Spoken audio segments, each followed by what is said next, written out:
يا مساء الخيرات والنعيم عليك في هذه الحلقة الجديدة من سيلفيديو.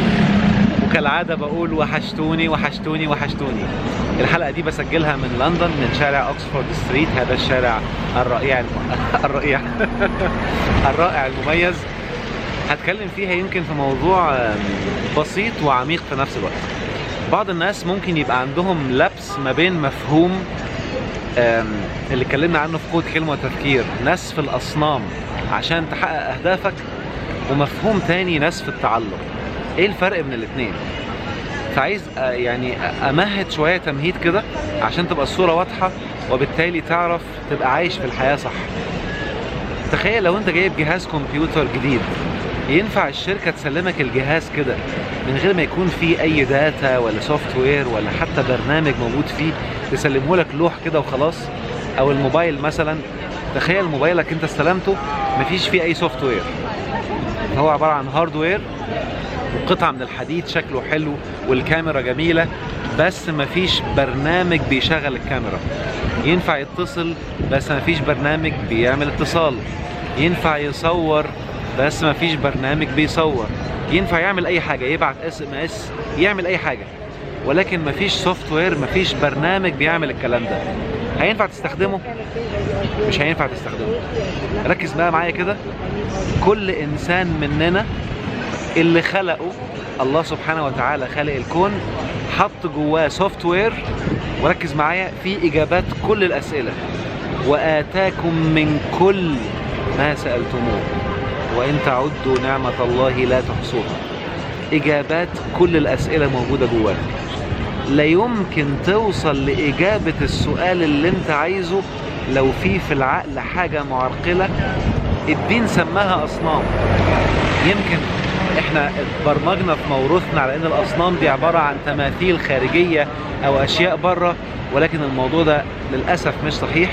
الصنم هو فكرة داخل العقل. هذه الفكرة تعرقل عقلك على انه يطلع الاجابة للسؤال اللي انت عايزه. يعني هدي مثال، ركزوا معايا كويس جدا في الحتة دي.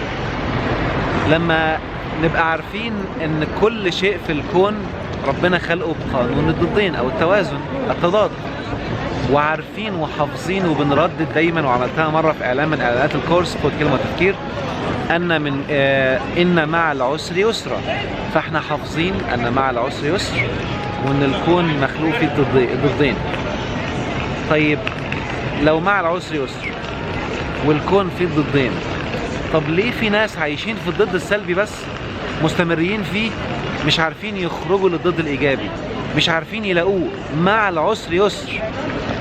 ده اللي اتكلمنا فيه بقى في الأصنام. إن كلمة صنم معناها فكرة في عقلك تعمي بصيرتك، لأن البصيرة مش العين. العين بتشوف أشياء، عقلك بيفلتر الأشياء اللي داخلة. يعني أنا النهاردة ببص كده على الصورة، بصوا معايا على الصورة دي كده. دي صورة بتبين لك الشارع كله. ممكن حد يقوم شايف صندوق الزبالة، واحد، اهي صورة كاملة اهي، واحد يبص على صندوق الزبالة ده بس، ده اللي يلفت انتباهه.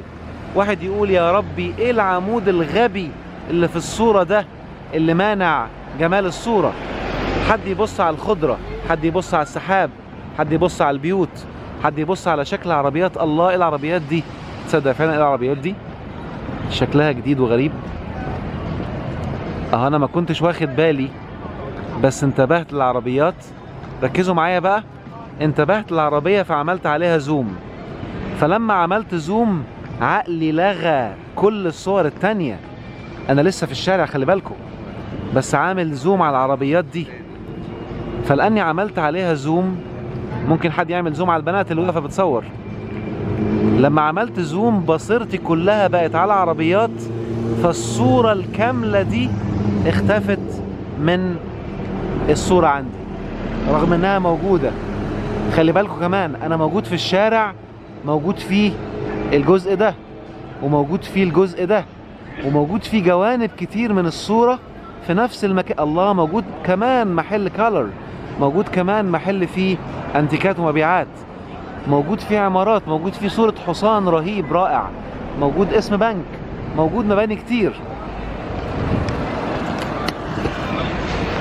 خلي بالكم بقى، ان كل الحاجات دي موجودة في نفس المكان اللي انا فيه دلوقتي، بس لما عقلي بصيرته بتعمل زوم على حاجة بتكبر، بتشغل حيز كبير من العقل يلغي كل التفاصيل التانية.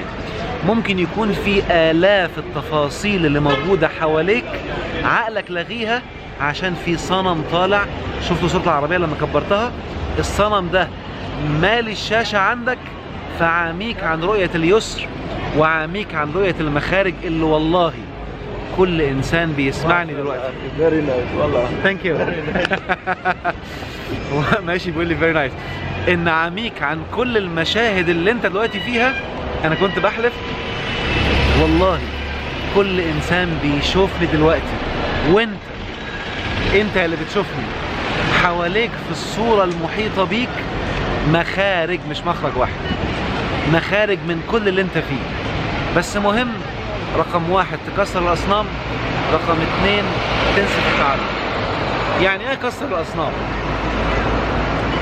ببساطة لو ما كنتش خدت قوة الكلمة والتفكير، انا بحب افيد الناس اللي بيحبوا الحاجات المجانية يعني، فهديها لك كده سريعا ان شاء الله الرحمن، يا رب تفيدك يا رب. هات ورقة وقلم واسأل نفسك سؤال: ايه الهدف اللي انا عايز احققه؟ واكتبه في ورقة. اكتب هدف بسيط انت مثلا بقالك شهر ولا 2 ولا 5 ولا سنة يا سيدي عاوز تحققه، بس لسه ما تحققش. يعني الهدف ما بقاش واقع الآن مجسد في حياتك. اكتب الهدف، اسأل نفسك السؤال: طب انا ما حققتوش ليه؟ اكتب الإجابات اللي هتطلع في عقلك. انا كسلان، انا بصحى متأخر، ظروف البلد معرفش ايه، ابويا، امي، ذاكرتي، سني، عمري، جنسيتي. موضوع الفيز مثلا، عايز اسافر مثلا، اصل انا جنسيتي صعب ان انا تاخد فيزا، مفيش فلوس، مفيش كذا. اهو كل اللي انت هتكتبه ده، ركز معايا بقى، هي اللي اسمها اصنام مالية البصيرة ومخلياك، شوف مالية البصيرة الان، مخلياك انا بتكلم الصوت طالع بس مش شايفني. تخيل بقى ان البصيرة بتلغي الصوت، بتلغي الصورة، وبتضخم صوت اللي انت مركز عليه وصورة اللي انت مركز عليه بس. ده اللي بيكون شاغل كل العقل، ويفضل شاغل العقل. You are in the video, no problem? You are in the video, no problem?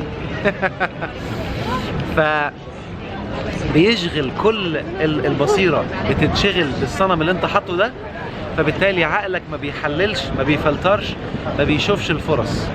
فلما كسر الصنم واقول انا هحقق الهدف رغم ان انا ما فيش معايا فلوس، رغم ان انا شخصيتي فيها كذا، رغم كذا، ده اسمه تكسير الصنم. يعني انا ابقى شايف نفسي في تحقيق الهدف وبقول في عقلي رغم انف اي صنم موجود انا هوصل للهدف ده. يوم ايه اللي يحصل في العقل ساعتها؟ وده اللي بنقول عنه بقى قوة الكلمة والتفكير. عقلك يشيل من البصيرة صورة الصنم ويصغرها ويشوف طرق كتير مختلفة لتحقيق الهدف. يعني بعض الناس مثلا اللي فاكرين ان كورس قوة الكلمة والتفكير اول ما تاخده وتشوفه هيخلي حياتك جنة، دول اللي لما ياخدوه ما بيطبقوش حاجة او ما بيستفيدوش، لانه بيغمض عينه ويتخيل نفسه بالهدف، والله انا في الهدف، الهدف جميل، انا سعيد. فين الهدف بقى؟ ما جاش. فيبدأ ايه ده؟ انا ما استفدتش، اصلا انا كنت متخيل ان انا لما اقعد اغمض عيني واتخيل صورتي في الهدف هحققه. لا يا باشا، انت كده فاهم غلط. انت لما تكسر، شوفوا احنا اتكلمنا على كام صنم في الكورس، ان شاء الله الرحمن خلال الشهرين الجايين دول هضيف اصنام جديده لقيتها موجوده في العالم العربي، نسفها بقوه هيعمل نتائج رائعه في حياتك. لما تقعد تشتغل على كل صنم وتنسفه، مهم تبدأ تشوف الصورة كاملة تاني. فلما الصورة تبقى كاملة هتمسك طرف الخيط زي القصص اللي قلناها في الكورس. طرف الخيط للناس اللي حققوا الأهداف. ثانية واحدة.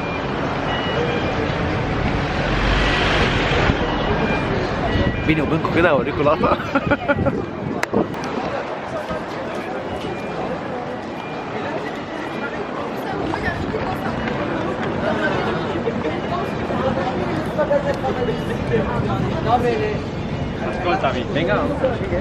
واخد يامن باشا بفسحه لغايه ما زوجتي تعمل حاجات كده، يعني قسمنا الادوار عشان تنطلق في حياتها ما يعرقلهاش.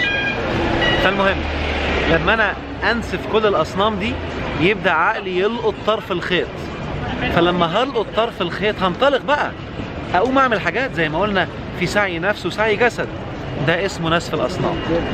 يبقى انا اشوف بقى ايه الصنم المعرقل في حياتي، اشخاص معينين، زوجي، زوجتي، ابني، ابويا، امي، ظروف بلد، حاكم، رئيس، معرفش مين، كل الحاجات دي كلها اصنام فيك في العقل. واسمها اصنام ليه؟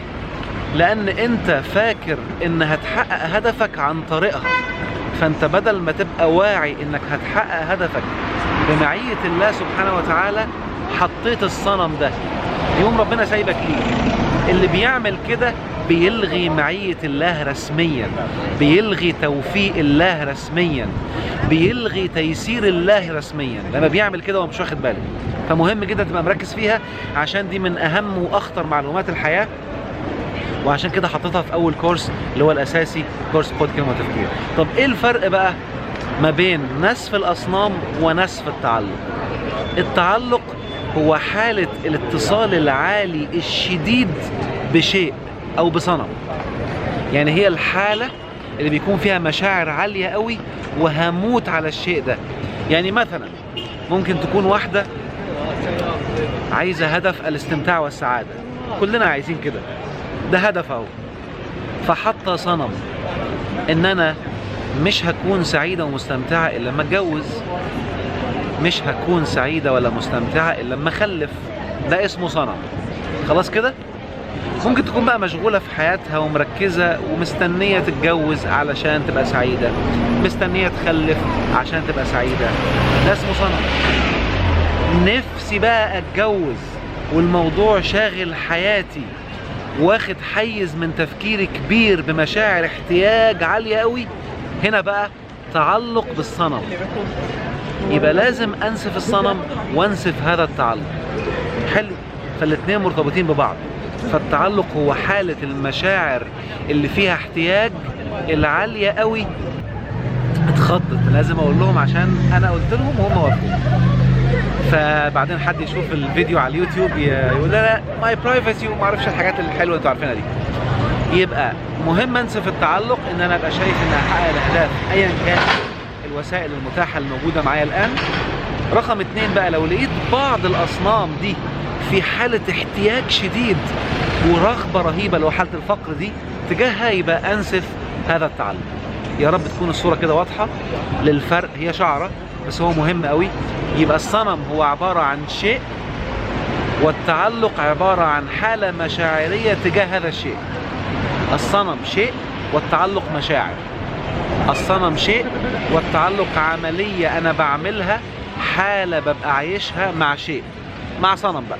فهمت اقصد ايه؟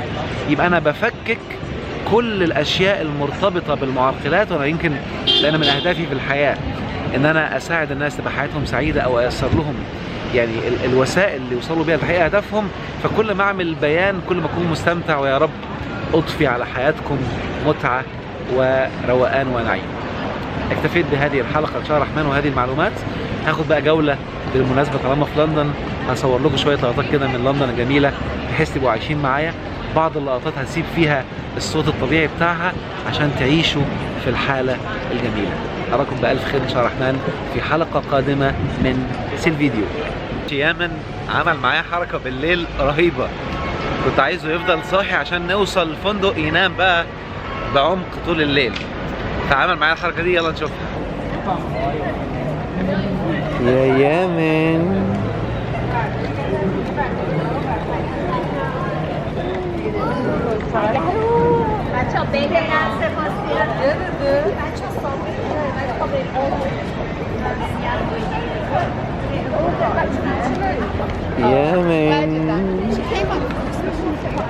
يامن يا يامن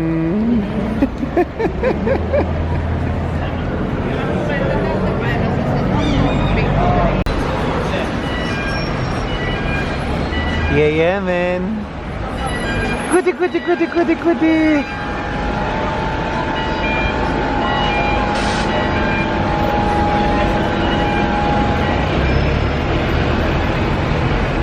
يا يمن. كودي كودي كودي كودي كودي. يا يمن. كودي كودي كودي كودي كودي.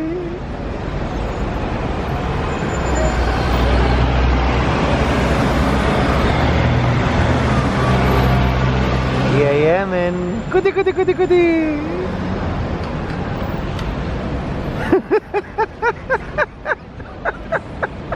كودي كودي كودي.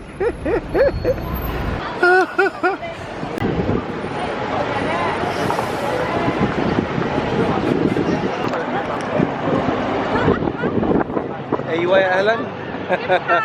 الحمد لله. اهلا بيك. يا اهلا بيك. يا اهلا بيك. الحمد لله بخير. الحمد لله.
فبأي آلاء ربكما تكذبان كأنهن الياقوت والمرجان فبأي آلاء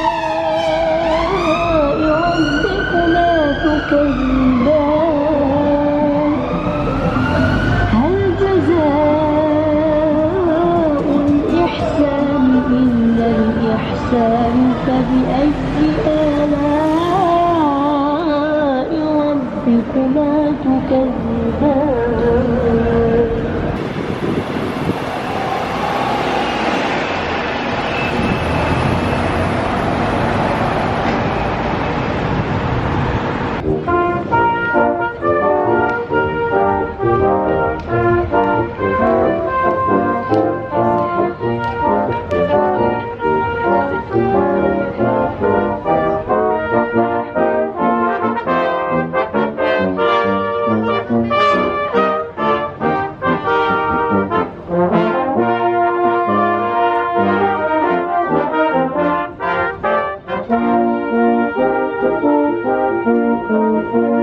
عايز اقول لكم على ظاهرة موجودة، اللي سافر كتير اوروبا او بعض الدول اللي بنسميها متقدمة هتلاحظوا حاجة غريبة قوي، ان الناس او الانسان عنده عزة كده وحاسس بعز، حتى لو مر بموقف سلبي وعايز فلوس ما بيقعدش يشحت الا قليل جدا.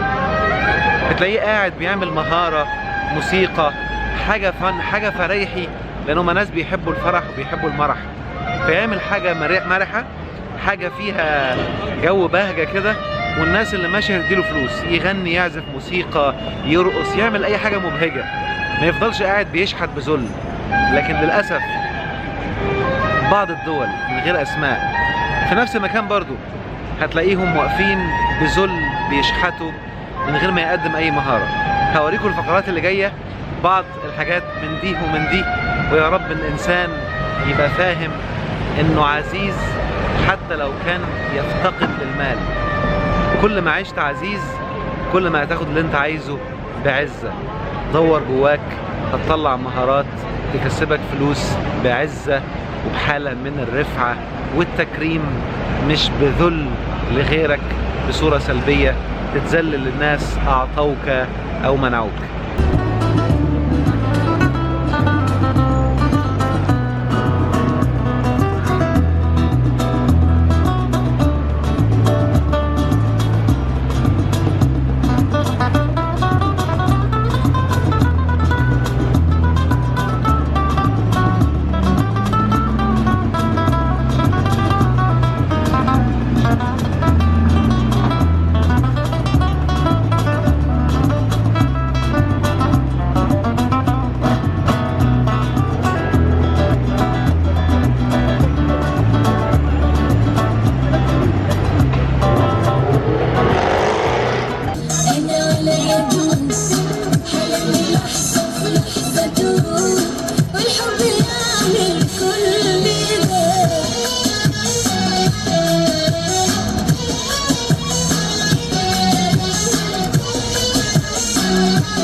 I had hoped you'd see my face, and that you'd be reminded that for me it isn't over. Never mind, I'll find someone like you. I wish nothing but the best for you too. Don't forget me, I bet. I'd remember you said. Sometimes it lasts in love, sometimes it hurts instead. Yeah, yeah. You know how the time flies. Only yesterday was the time of our lives. We were born and raised in a summer haze, bound by the surprise of our glory days. I hate to turn up out of the blue uninvited, but I couldn't stay away, I couldn't fight it. I had hoped you'd see my face, that you'd be reminded that for me